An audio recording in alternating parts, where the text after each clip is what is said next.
It's going to be well, because it's probably a unidirectional.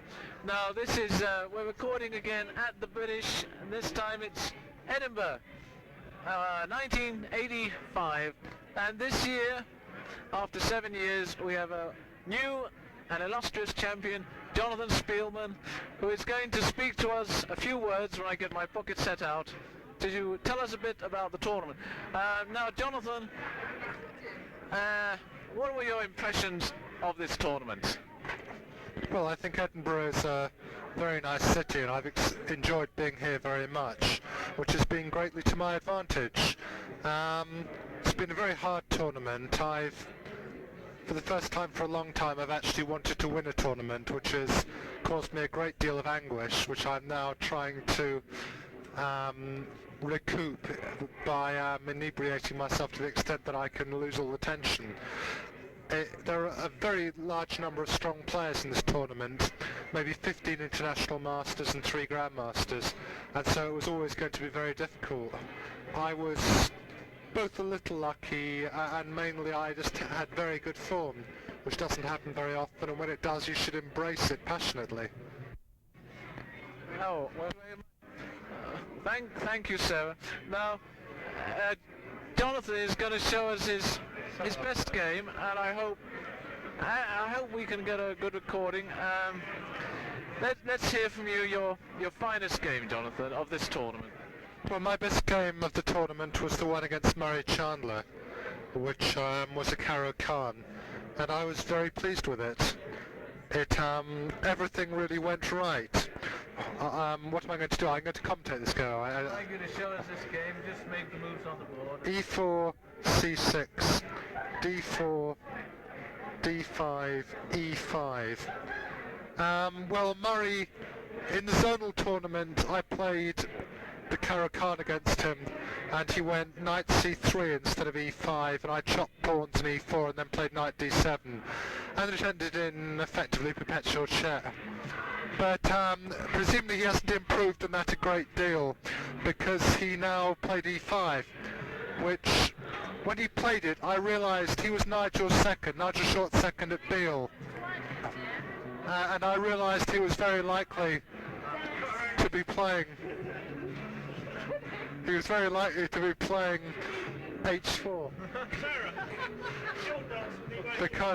So I played bishop f5 here. He played h4. People used to play knight c3 in this position, then if e6, g4, and hack violently.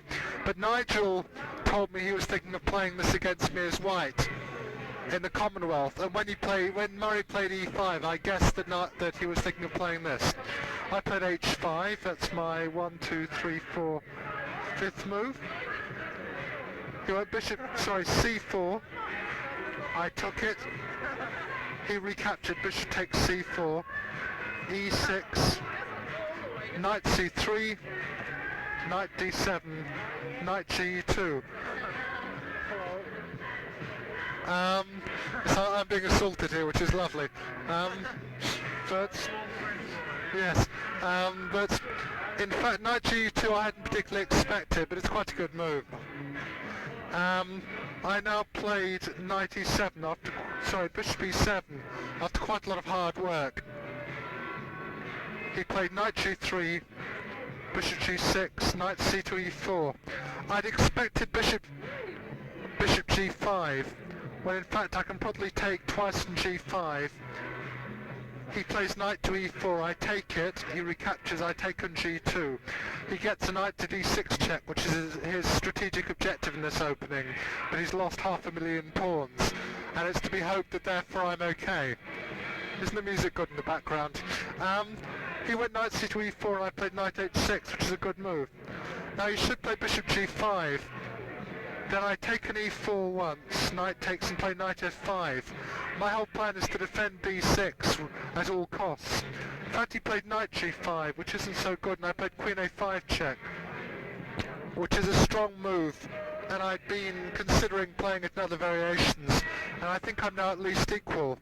Bishop d2, bishop b4. Initially, actually, I'd intended to play queen b6 after bishop d2, but then bishop c3 defends him very well.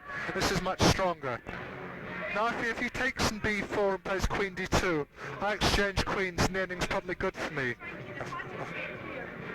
Now instead he played knight 5 to e4, which is probably a good move. And I took off and played knight f5, and he played bishop c3. This is an attempt to get a good position, but it fails.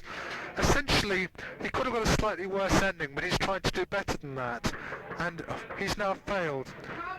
I took on c3, he recaptured, and I played the very strong move rook d8. And castle's queenside isn't so good, because then queen b3, if knight takes d4, knight d6 check wins. But rook d8 is a strong move. Now if queen b3 I can just take on d4 and he doesn't do anything with his knight d6 check. He played bishop d3, which I thought at the time was the only move, but queen c1 is also possible. I took on d4, knight d6 check, king e7, and he castled. And I played a move I was very pleased with indeed, knight f3 check. I could just play queen takes c3, but then he played rook c1 and maybe f4, and he had some compensation for his two pawns. The way I play, I get the initiative, which I like. He took with the g pawn. Maybe should play queen takes f3, knight takes c5, knight f5 check, but I think I'm better anyway. I played knight takes e5, which is the idea. He took on b7, and I played queen c7. Queen takes c3 is also possible, but after knight takes rook, rook takes knight, rook c1, I have to exchange queens. I'm better, but I'm not sure. Queen c7, knight takes d8, rook takes d8. He played f4, rook takes d3, queen takes h5.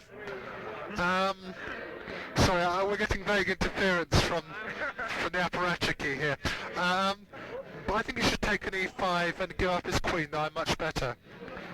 Knight f3 check, king g2, queen takes f4. If he now played rook f to d1, this stops a queen check and another check and a rook d2 check. Actually it isn't mate. But I played the good move rook takes c3, haven't calculated to the end actually. And he's got to play rook a to b1, really, if he's going to do anything. And now I have mate. When I say this, it sounds very glib. Actually, of course, it's very hard work indeed during the game, and I was extremely nervous. But having calculated it, I can calculate to mate, and it works. Queen h2 check, king f1, queen h3 check, king e2, rook c2 check. Now, if king d3, I go knight e1 double check, and one variation goes king d4, queen c3 check, king e4, f5 check, king f4, knight g2 check, king g5, queen f6 mate. However, he went king e3. Very clear job for a beginner, you know. Thank you. I'm indebted to Mr. Martin for this. I went knight takes h4, discovered check, and he resigned. Because if he blocks with f3, I play knight g2 check and win his queen, and otherwise he has to walk the king to the jaws of my attack, where it gets dismembered. Bye bye. Thank you very much, very much. Благодарю вас. До свидания. Now we're going to interview some of the more nondescript members of the British Championship, and we'll start, of course, with Levitt. Is it Jonathan Levitt or Michael Levitt? Jonathan. Or Rabbit Levitt or what? Right, okay, now perhaps you could give us your impressions of the tournament. Well, I'd love to do this interview, but your BO is putting me off so much, mate, I really can't stand it anymore. Well, thank you. Perhaps we can have another comment from Neil Bradley. I hope this tape sells very well for you, Michael. Many good luck in the future. Thank you very much. And now Peter Well. Well, I hope it sells hell of a lot better than all the other tapes that sold this week. And finally, no, not finally, Gary Lane. Yeah, I'd just like to say that I'm really glad that Spearman got such a confidence booster from winning a drawn endgame in the first round. You know, I hope to say that I gave him great inspiration for his tournament. Thank you. Thank you. I didn't hear all that, but perhaps it's been recorded. And this is now, perhaps you better introduce yourself. We don't know who it is. Hello, I am the mystery guest, and I want to introduce myself as Michael Batsman impersonation. Hello, goodbye. Thank you. Well, we actually have Nigel Short here, who's just hot foot back from Caracas, where he won his place in the... He must be... what was it? The first British player to qualify for the interzonal. Congratulations, Nigel, and tell us what it was like. These candidates interzonal. Yeah, I mean, well, Mike, it was kind of really good. Good. Well, thank you for those few. Would you like to elaborate on your performance in the tournament? Which tournament? Well, we're not talking about the British Championship. Are you talking about the A or B tournament? I'm talking about that very important tournament, which is a landmark in British history. Nigel, you can't have forgotten so soon. How about what went on in between? Well, I'm only going to comment on what went on in between. So, yeah, it was just amazing, Mike. I mean, it was brilliant. It was orgasmic. You know. I mean, orgasmic is the one. Yeah. In fact, my last game was Van der Wiel, VD, as he's known. You know, this gave me multiple orgasms. I thought he was known as VW. No, VD. He's known as VD. Like his friend. Yeah. Well, as Murray Chandler said to me, he said, if you win your last game, you catch VD. And I did. You didn't win your last game. You lost to VD. No, I won my last game to VD in the real tournament, you know. Yeah. And then I had John Nunn flown in all the way from Amsterdam. Just his brain. Yeah, he was my aide, you know.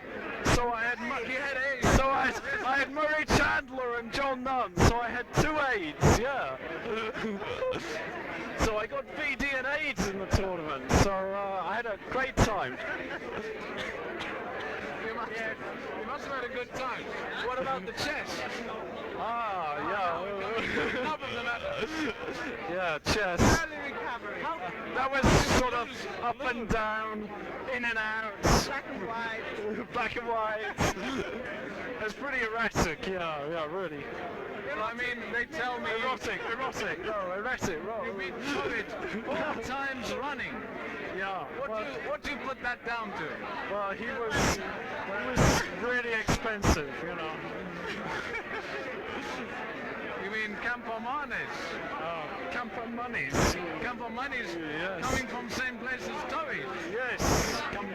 That doesn't make sense. Yes. No, the British Chess Federation, you know, I mean, they're almost bankrupt now as a result of what? Getting me through into the candidates. Does that mean you're one of the top 8 in the world? No, it means I'm one of the top... Well, how many people are there in the candidates anyway? 16. 16? Yeah, I'm afraid so. It used to be 8 in my day. Yeah, well, it's got a lot weaker nowadays. Mayday has Yeah, I mean, it's really quite weak. I mean, there's only guys like Timon and Balievsky and Portish and Portney and Baganyan and Spassky and Yusufov and Tal and Smyslov and guys like this. Apart from them, he's bloody weak. Right. Well, now perhaps you'd like to go through one of your games blindfold, as we don't happen to have a chess set. Yeah. Perhaps you can sort of amaze us by actually doing it without sight of the board. One of your most tense encounters. Yeah. Well, okay. Well, I'll comment whilst totally paralytic. This game You usually are when you play. short VD. E4, C5, knight f3, D6, D4, CD, knight D4, knight f6, knight C3, A6, bishop E2. Oh, I can't remember anymore. Come on, that was the game. E6. Oh shit. Castles, bishop e7. What colour were you? I was white. You were white. Yeah. Oh, right. A4, Castles, bishop e3, queen c7, a5. So far, as in short for Tachnik, Hastings, 1980. 1, 2, or 3. Oh, yeah. Okay, it was a few years ago anyway. That wasn't the year when you scored your big success. No, this is true. So a5, bishop d7, bishop e3, We missed that. bishop e3. Right. Why, is that a novelty? No, that's good. Bishop c6. Why is bishop e3 good? I got this completely wrong. a5, bishop d7. Shit, can't remember. Somebody shook in the board. Now, don't give our little game away.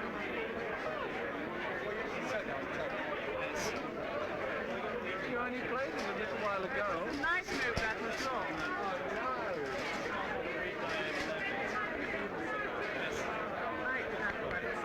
Oh fuck, I can't remember this thing, I'm afraid. Can't you more or less remember? No, but I anyway. tell you what you But do? anyway, the receptionist at the hotel was really very attractive, and well, she used to wish me luck before each game, you know. And all the games she wished me luck, I won. And when she didn't, well, then it was either a draw or maybe I would lose sometimes. No. Day off every now and then. Yeah, that's right. This Well, was. you know what's winning our life? Yes. Being one yourself. Well, I tell you what, as you can't remember your game, we'll look it up in The Guardian where it's been published, and you just tell us what was happening without any moves. Vaguely what you sort of felt. Yeah. Well, Mike, it was I mean, really. it's in the last round, and you got to win this ruddy game. Yeah. So what did you say to yourself? I've got to win this ruddy game? Yeah, well, Mike, it was really fucking amazing, you know. Or amazing fucking. Yes, you know, that's better. Yes. We don't want any bad language on this tape. I mean, it was so hip and incredible, you know. I played this move, knight 6 g7. Oh my god, I mean, I was just in ecstasy. Well, you played it. What was it? You were exchanging a knight for a knight? No, I was sacrificing a knight. Whole knight. A whole knight for a pawn. Whole knight for pawn. Yeah. Don't tell me he took it with his king. No, he didn't. He declined. Where was his king at the time? G8. Well, it's not a sacrifice then. Yeah, well, he didn't take it. Maybe he didn't see it. So, then I came back, and then my bishop on d4. And this was really screwing him on the long diagonal, I you know. can just imagine it. d4 to h8. You know, D4 to H6, not possible. no, d4 to h8. You know, You got a knight on G7. well, I came back to Make a few f5. illegal moves. Yeah. Yeah? And it's sort of thrusting its way along this diagonal, you know, penetrating into its position. And out. Finally, you reach H8. Finally, yes, I was just approaching the climax of the game. And then you got through. And then I got through, yes. I got there. I was just coming, and then he resigned. Oh, you spoiled it all. Yes. So you didn't come together. No. That's the trouble. And then there was the afterglow, the post-mortem. Yes. To analyze the game together. Yes, well, it was much better. The foreplay was much better, you know. Before. What did you do before play? Well, The foreplay. the foreplay, yes. Not before. Yes, 4 knights defense, yes, yeah. The one on foreplay, yes. Foreplay. Yes. Well, this has been quite an Okay, experience. yes, quite quite an experience, Mike. Yes. Well, let me tell you. We could play together. We have never played together. Yes. Yes. What's the? Carry on. Yes. What's the sort of definition of Australian foreplay? Australian foreplay. Yeah. Okay. You ready? Yeah, you mean that young girl who's playing in the British? You mean Josie? Is it Josie? Yeah. Not tonight. Josephine. Yes. The one who sits on her feet. Josie Wright. Josie Wright. Not tonight. Josie Wright. That's right. Yeah. What's the definition of Australian foreplay? Are you ready?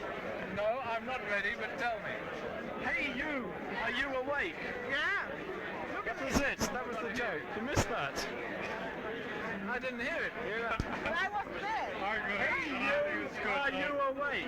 Yeah, that was good, right? Because he's 9 short. He's going to sell this tape for £3.50 each. Take advantage of him when he's... Okay, let me tell you a really, really sexist joke. I'm good at these. We have heard nothing of that sort from you up to now. It sounds good. I mean, this is disgustingly sexist. Should never be told in the presence of a woman. It's not going to be. Right. But I'm ready all the same. Okay. Right. How do you make a woman come? Go away. I can guess. You can guess, yes. I can tell you. I can tell you. How do you make it? After all these years of marriage, you don't know. No, I don't. Can I just have a little poem in between? How to seduce a woman. God. There's a lovely poem about how to seduce a woman. Yeah. Candy is dandy, but liquor is quicker. What is dandy? Candy. Candy is dandy, but liquor is quicker. How much have you Finish the joke. Okay, finish the joke. How do you make a woman come? You don't know. No. Who cares? Nigel. Well, that was pretty sexist, wasn't it? I mean, my God. very, very near the knuckle. What's white and 12 inches long? Go on. Nothing. What do you do if a herd of elephants are coming over the hills? Swim. Swim for it. I didn't get that joke. How do you know then? I know all these jokes. Just got it. How does... Say it again. Are you ready? I got another joke.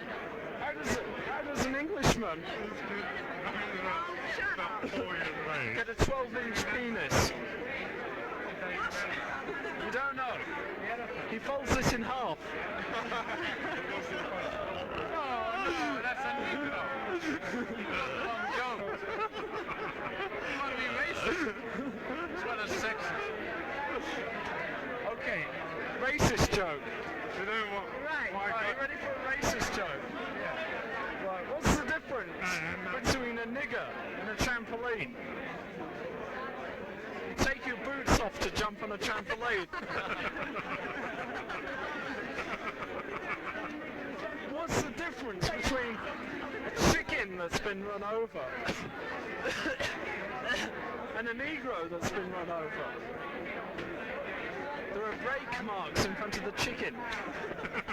Oh, God! Too much! I think I better shut up here. How do you save a nigger from drowning? Take your foot off his head. Right, yes.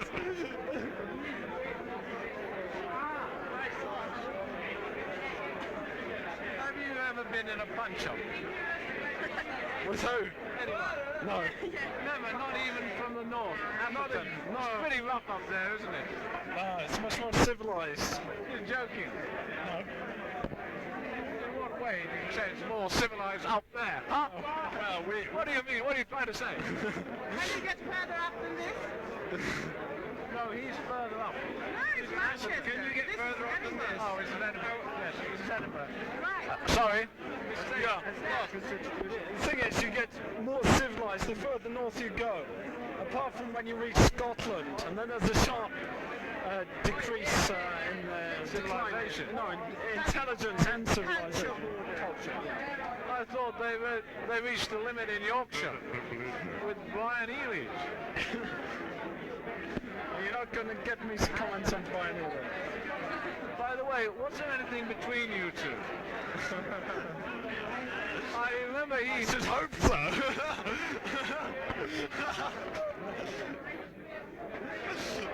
You preempted me. By the way, one last word, Nigel, before you go. Was John Nunn with you all the time in the candidates or in the journal? Just let me say something about John. Nunn. John, the doctor. Why isn't he here? He was really bloody awful as a second. He may be able to play chess, but for one thing, he's nowhere near as good as Murray. Now Murray understands how to improve someone like myself, you know, how to give them some incentive. And Murray said that if I qualified for the candidates tournament, then he would arrange to fix me up with the hotel receptionist. Yeah. Yeah. Unfortunately, I didn't actually qualify whilst he was there. And when John came, he wasn't ready to carry on this arrangement, you know. Sick of me. Yeah. Murray pointed out that this was a BCF approved incentive scheme. And he was doing this... We want more of them. That's right. Well, I think, is Murray here? Perhaps he can fix you up with some other receptionist. I mean, there are lots of receptionists around. Louise McDonald's a receptionist. Louis McDonald, you're not particular, are you? No. No, well, this is it, Now you know. you're qualified, we should do something for you. Yeah, I Let's prefer fix you married up with women. somebody. Married women are much better, I think, yeah. Third married women. Yeah. Why are they better? Yeah, well, they know what it's all about, you know. You know, So you weren't really keen on the receptionists after all? yeah, they're much better at 30, you know, or whatever. Because, like, they're not too old, but, you know, they know how to do things. 30 is the ideal age. I'm convinced, yeah. Okay, now, so if you're going to win, is the next match going to be a knockout? What is it, another tournament? Yeah. Sort of 16-player tournament. So we want you to win. So all this shit about a fighting fund is irrelevant. Yeah, give me the women. Give him the women. Right, thank you, Nigel Shaw! Hello, my name's Ali. I am totally drunk, and I am saying that I'm so proud of Nigel Short that I am totally and utterly proud of the man. And I am talking on behalf of Michael Bassman, International Master, right? Don't break those glasses. That's what he has to say on the matter. I am so proud of Nigel Short. And get the Irishman off me! The English are bastards. Drop a bomb on them. Get the English out of Ireland! Your game against who? His game against? What about your game? Your game. Can you remember it? Can you sort of speak it in your head or Yes. in your head? Yeah. Right, let's hear the moves. Nice and slow. E4, knight c6, d4, d5, knight c3, d takes e4, d5, knight e5, bishop f4, knight g6, bishop g3, a6 only move, h4, interesting, e5, better. You move? Your move. No, probably not new. Exclamation mark anyway. D takes e6, bishop takes e6, h5, knight g6 to e7, knight takes e4, knight d5, and black's not worse. Makes a change. That's right, knight f3, knight on g to f6, knight Who was your opponent, by the way? Prasad. Who? Prasad, the Indian. Yeah. He beat Bowden in the last round. Right, carry on. You really want me to carry on? Yeah. Well, White's just played knight f3, Black's played knight on g to f6, so White took it. Knight takes knight, check, queen takes knight, bishop e5. Takes a pawn, or isn't there a pawn there anymore? There's no pawn there. He took it on passant, didn't he? Yes, he That's did. why I didn't see it go. Exactly. Carry on. Bishop b4 check, Yeah. c3, knight takes c3. A sacrifice? Vaguely, yes, but he can't really take it. So he took my queen instead. Bishop takes f6. Knight takes d1 check. Right. King takes d1. G takes f6. Bishop d3. Castle's queen side. King c2. And in the knight. Or whatever it was on d3. A bishop, yes. But he played king c2 getting out of it anyway. Didn't it? Yeah. So I played bishop c5. And he played knight h4. Bishop takes f2. Knight f5, but he resigned on me before I could play rook takes d3. What was happening? I was winning.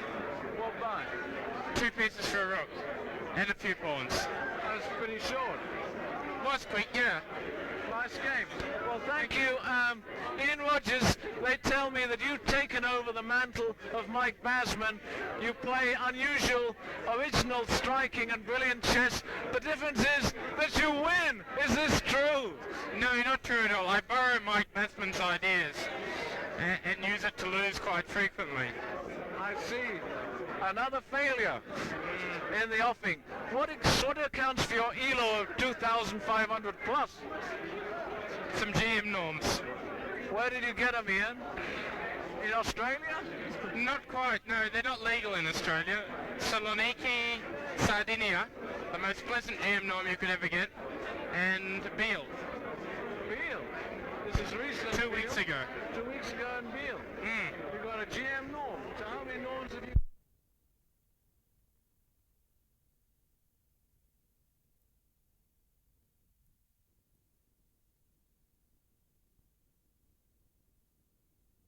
To an actual real grandmaster. I mean, how do you earn your living? I let him earn it for me. You're joking. You can't live on a GM's pay. Well, we're just about managing to. You don't work at all? Oh, sometimes. When we go back to Australia, I usually get a job, but just for a few months. Or temporary typing? Yeah, that is usually what I get a job doing. You're a typist? Not by profession, no, but at the moment I am. She's a world-famous lawyer who gave up her career to travel the world. Wait a minute, say it again? She's a world-famous lawyer who gave up her career to travel the world. Right. But she doesn't look like it. Is this true? Yeah, I am. I really am. Lawyer. No. I'm a solicitor. I too. You're a solicitor. But not anymore. How do you get on in the British? Did you score any points? 5 out of 11. 5 out of 11. Yeah, it'll do. He's the chess player, not me. I reckon that's a good British result. Well, thank you very much from the Rogers family. Thank you. Thank you. Now, this is a special treat, audio chess fans. We have on this tape Grandmaster Emeritus Robert Bellin. That's right. Right. Okay. Let's hear your impressions. Could you tell me your impressions of the tournament, Robin?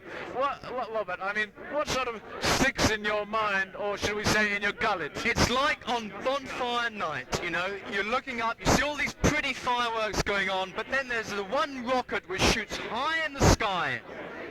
And in this tournament, that was the game Basman against Bellin. There it was, it went up there, you know, and maybe people weren't looking at the time, you know, but this was the game. Of the tournament. The game of the tournament, the most beautiful creation you can imagine. There is the new man of chess. To the bog at this stage. Okay. We understand your limitations, Joe. Poor Joe. We understand the way it is, you know. Here you are, you've told people how to play G4, and there you are, you've played G4 against all the best in the world. You've even played E4, G5, and beat Spielman with that as black. And now you play G4 against Bellin, who refutes your opening. What can you do? Nothing. You carry on, and you lose the middle game. What can you do? Nothing. But you fight back at the very end, and the good old Captain Chess that we know from so long. Don't give in. We know from so long. That's it. That's it. And the man hung on there. The man hung on. The man hung on. Now, if you want to talk about the situation here, it's the worst ever. We all know that. What about all the drink that runs so free? The drink runs free and it's good. Look at it, 8 till 11. Last night they stopped at 9 o'clock. But the drink isn't raining on the roof. And the drink doesn't run on the 755 on along the railway lines every now and then. Let me understand you, Robert. It doesn't echo throughout the hall. You're telling me you got some complaints about this tournament? Me? I wouldn't say a word against it. It's I'm perfect. glad about that because John It's Brew absolutely is near perfect. here. John's gone home. John's gone home. Okay. We you talk speak free, man. frankly. He's got nothing good to say about the tournament. There's nothing better in the world than when you ask for ropes to rope off the British Championship the way they did in the middle 60s until the 80s. And the response is you put a little bit of tape on the floor. Now, of course, every 15 or 16-year-old, he comes along and he sees this slightly different colour bit of tape on the floor and he says, I mustn't cross that. Of course, it's his first natural reaction. He doesn't want to come up and stand beside the player and look over his shoulder. Of course he doesn't. Our organisers know that. They know there's no need for a rope. We all understand these things. Why? Who worries about having chess played in an aircraft hangar? Nobody. The echoes, they add to the sonority of things, you know? There you go, you played your brilliant move. What do you want more than to play bishop from A1 to H8? You bang it down, and there's not just the one bang, but it goes bang, bang, bang, bang, bang, bang, bang. And everybody's happy. This is what British Chess Championship is about, isn't it? Is that why you played? You got your best ever result? That's right. That's right. You I had go some of back your home a greatest happy games. man, you know. I mean, I played all these fantastic things like I win a pawn on move 6 in the last round, and I think it's a winning position. But then, why should I let this get to me? Why should I let it get to me that I've got a winning position and I should win easily? No, let's enjoy all the noise, all the sonorities, all the echoes, all of the little things here. Oh, the people pressing close. Oh, it's lovely. Oh, yes. And I interested myself too much in all of the extraneous activities to the game. Stupid of me, you know, but it's so hard to resist. And then I saw my flag falling, and, well, who worries, really? It was wonderful. I've never seen so many people pressing close to my board in support of the wonderful chess I was playing, and I was happy and glad. Who cares about the result? So briefly, Robert, you'll be back next year. Of course I will, of course. And you'll be getting your extra 50 quid for being an ex-British champion. When was it? 1888? Do you know, Mike, I only asked for that because I thought you'd been British champion too. If I'd known you didn't quite make it, I wouldn't have bothered. That's the truth.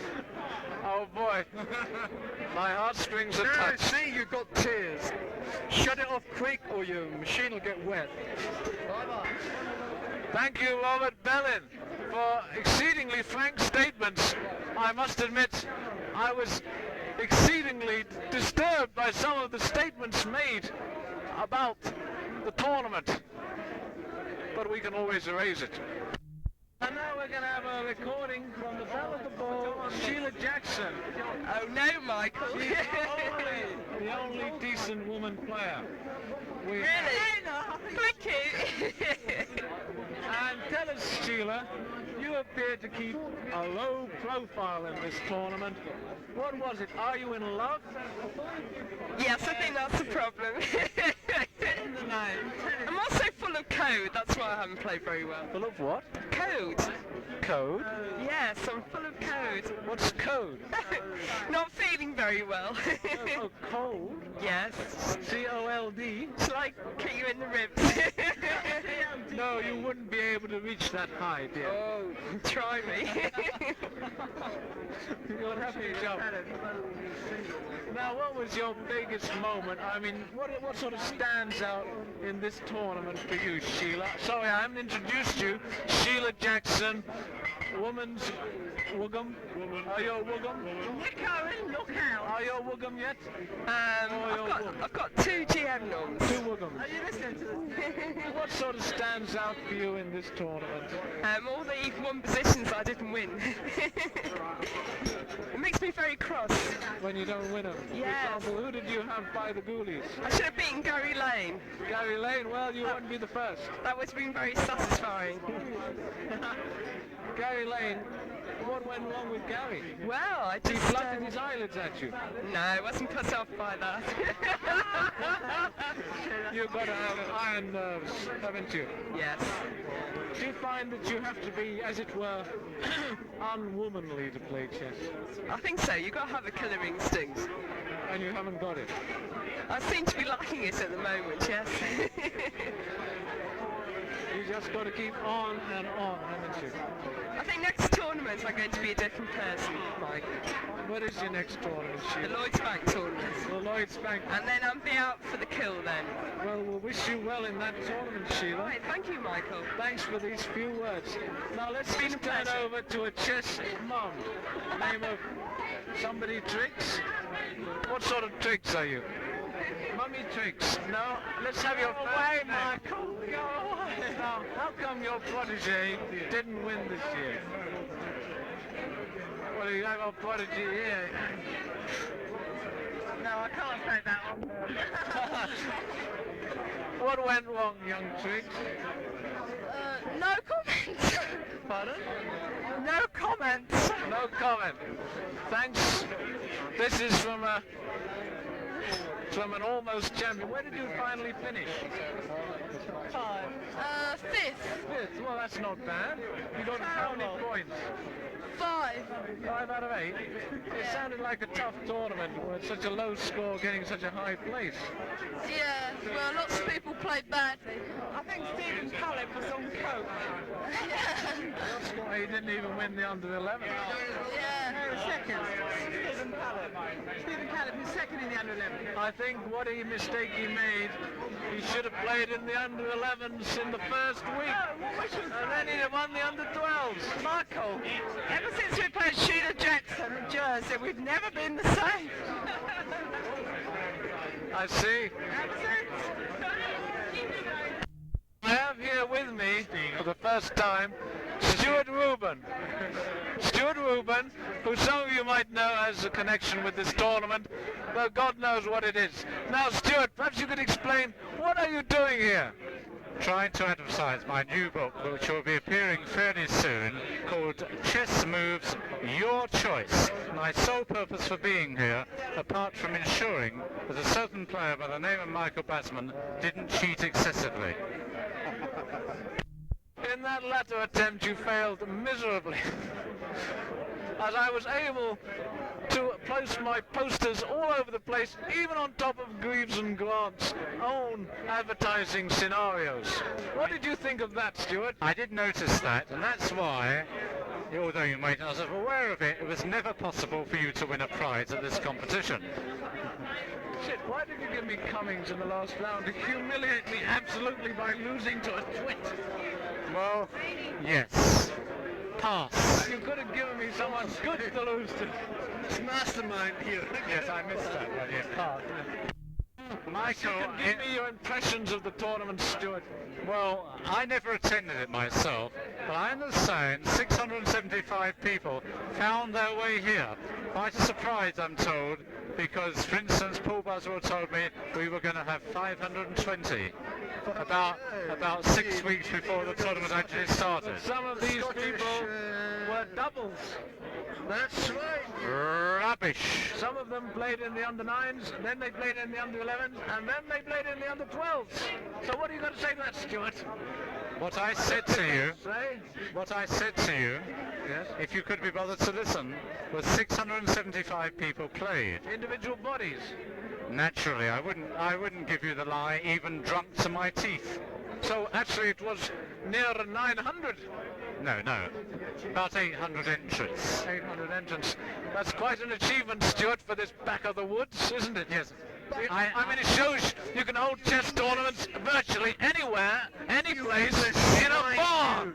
I hope to come here one year in the summer. Well said, Stuart. But I think it wouldn't be the same without the occasional pitter-patter raindrops on the roof. Yes, had I known about the pitter-patter. In fact, on the Friday before the tournament, I seriously considered trying to find a new venue because of the pitter-patter of raindrops on the roof, which on the Friday before the tournament was like having a tin drum on your head and somebody beating out drums on your head. It has been quiet ever since by comparison. My God, I can scarcely believe you. Now, what fascinating venue have you got in store for us next year, Stuart? Southampton. Do you like sardines? No. Tough. You missed your cue. You couldn't think of anything else to say. Nah. I was just staggered. I was trying to get the import of the remark. What are you trying to tell us? When I I'm not going to eat sardines if I don't want to. When I chose the venue for Southampton, which was about 2 years ago, when I chose the venue for for 1986, I thought it was the Isle of Man anyway. about 2 years ago, Done with the Isle of Man. the venue was perfectly good in size.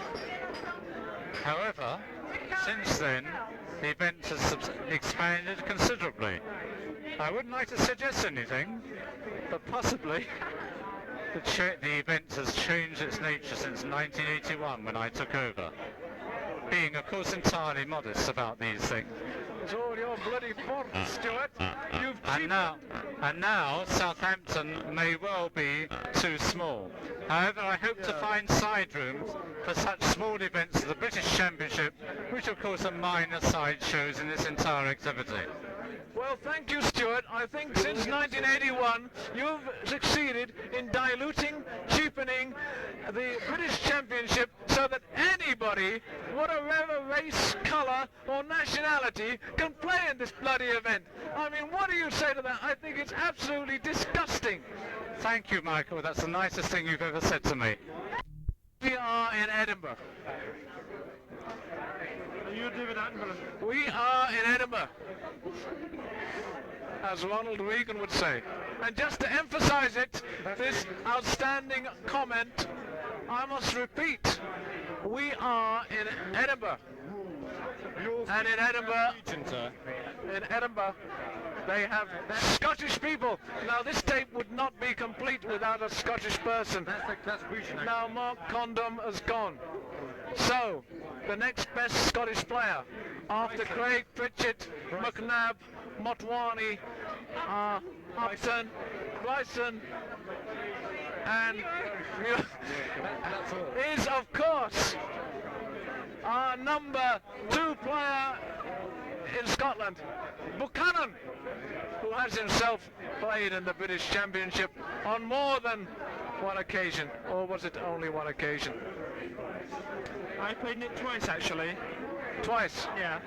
Tell us about it.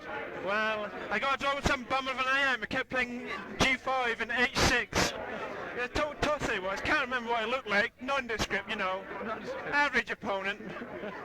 You just chewed him up. Yeah, well, I got a draw actually. Blew in the end game. You mean he got a draw? Yeah. He grovelled to it. Yeah. Doing not bad these days though. Pardon? Bums about tape recorders and books and sells himself.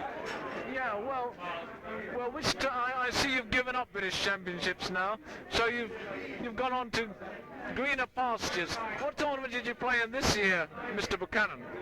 Well, I played in the Nether Regions of the Major Open this year. The Nether Regions? Yeah.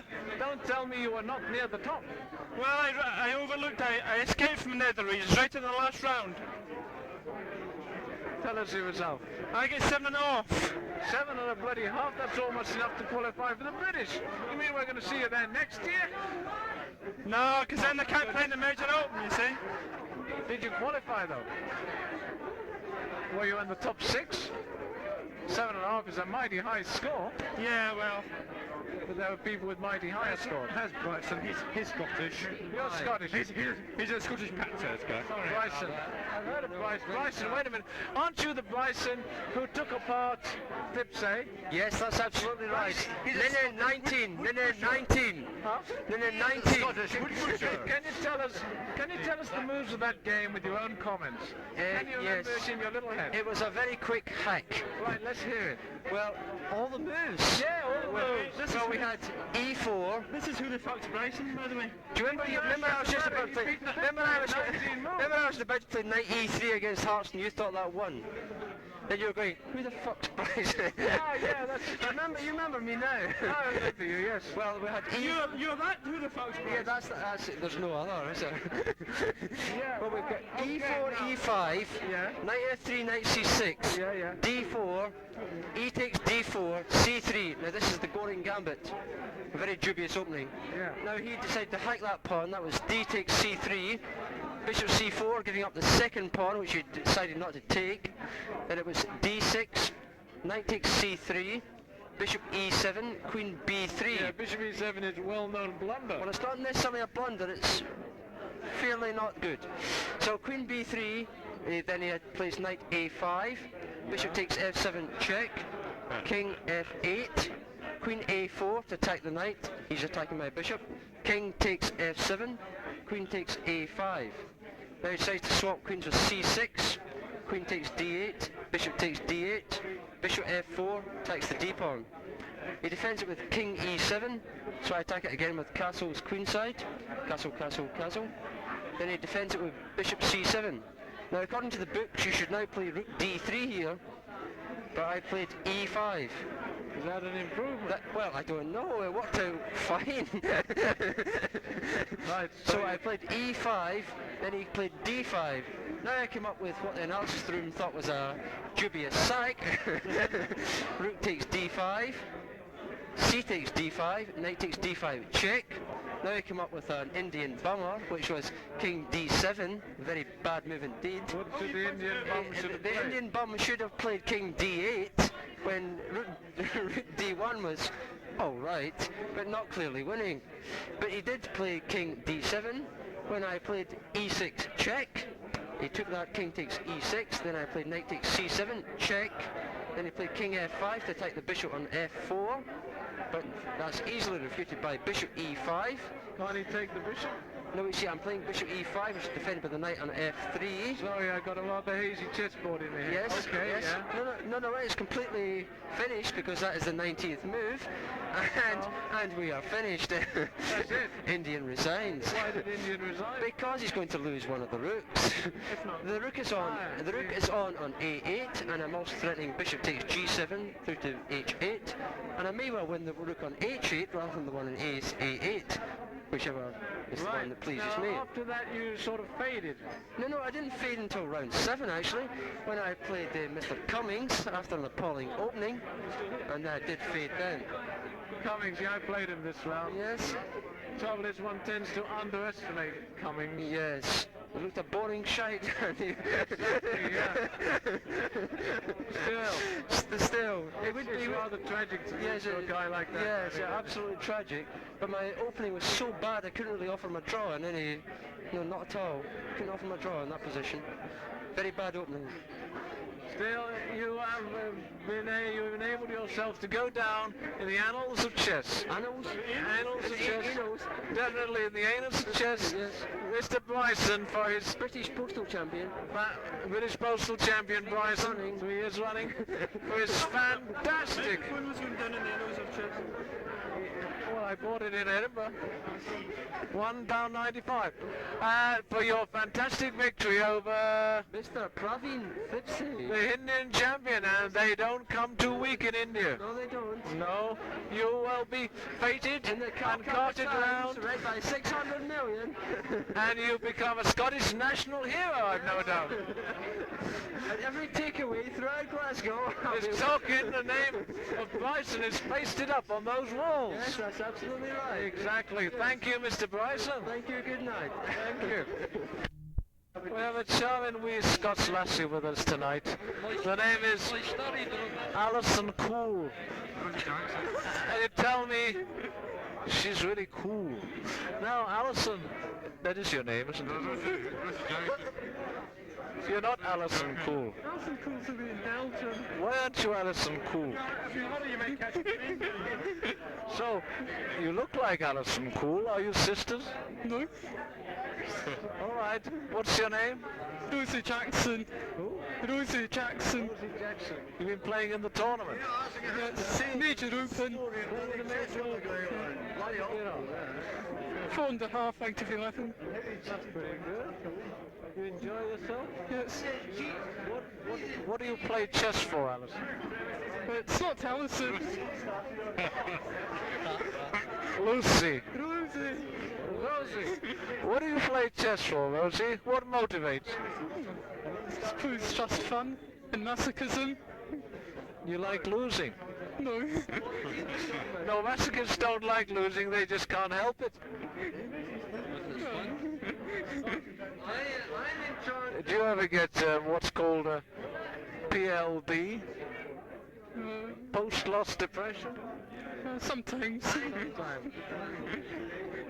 What was your high point in this tournament? Smashing up for a certain member of my former chess club. I see, you had to play him in the Major Open to get your revenge. Right, well thank you. I was going to say Lucy. No, it's not Lucy, it's Alice. Thank you, Rosie, for these few words. Tell us, Lucy, why do you think ladies are so weak at chess? I don't. What do you mean you don't think they're so weak at chess? I mean, statistically and obviously, it's quite clear that they just haven't got it. What are they missing? Well, I think it's just that we've been so run down by men over the centuries, it's going to take us a long time to catch up. I see, you think it's a long process of suppression and brainwashing, and really you're not, as it were, the gentler sex at all, and you don't want to be. Not at all. Well, I tend to feel that we should keep you the way you are, lovable and weak. Tell the truth, Rosie. Sold out to Phil Julian. Come on, Rosie. Do you want to be strong and lose all your feminine ways? I can be strong and still not lose my feminine ways. We'll see about that. Now we're going to have a look at Bellin's masterpiece, to climax the tape, as Nigel Short would put it.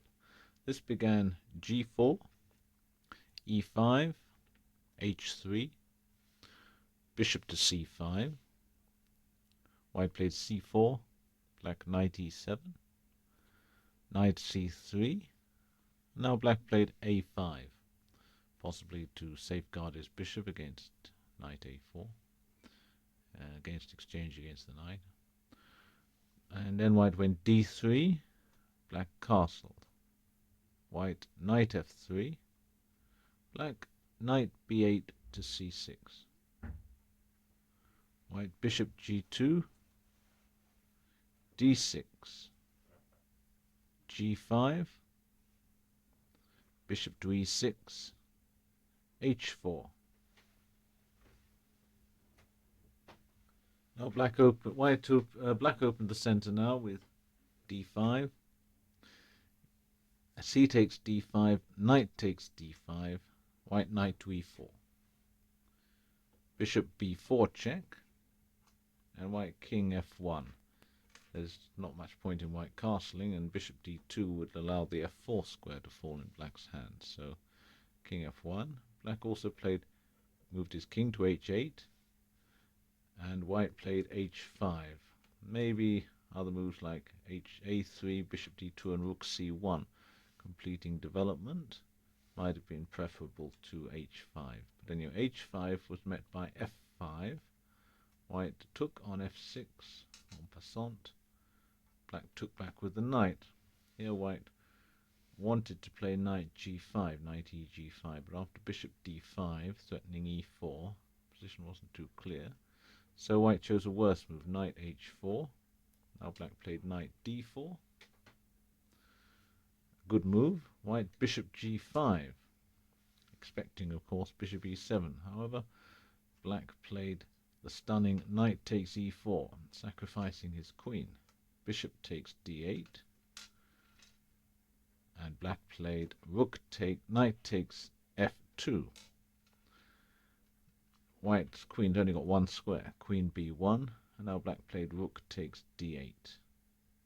White moved knight back to f3, expecting black to take the rook. Well, he could have taken the last move, of course, but instead black moved his knight to g4, which was even more deadly. Now, in order to cause a bit of trouble, white played h6, and black didn't wait to capture. He played e4, planning a new avenue of attack. H takes g7 check, king takes g7.